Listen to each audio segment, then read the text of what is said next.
Uli na miss kita. Hala, ako din, be. Ang pangit mo pa rin. Hala, grabe. Ikaw din. Amoy bulok na bagang pa rin yung hininga mo. Gusto kitang sakalin. Ay, hala, be. Tingnan mo yan, oh. Di ba yan yung nagyabang sa JC na nagbakasyon daw siya sa ibang bansa? Oo, kilala ko yan. Pero isang linggo lang naman siya dun, eh. Hey, you two. What you are see? Ano daw? Oh, sorry, I forgot myself. You two don't understanding what to say to me because your English is disappear. Binahihilo ako. Kailangan ko makasapak ng bobo. Nga lang akong bahala.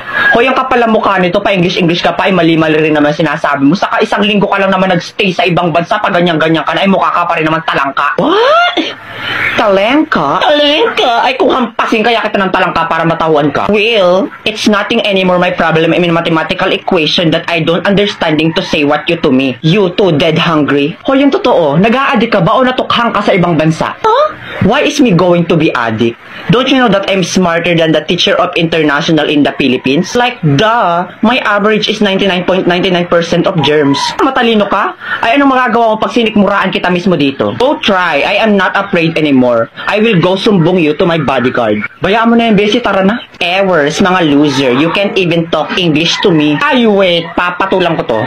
You little bulwak na inidoro. You're making me irritate to the functionality of my brain that can sampal you little bigger booger that the size of your booger is 200% km/h with bacteria. Now B, it's your turn. Let me be the one to finish these cockroaches. Yeah. Period. Galing mo talaga.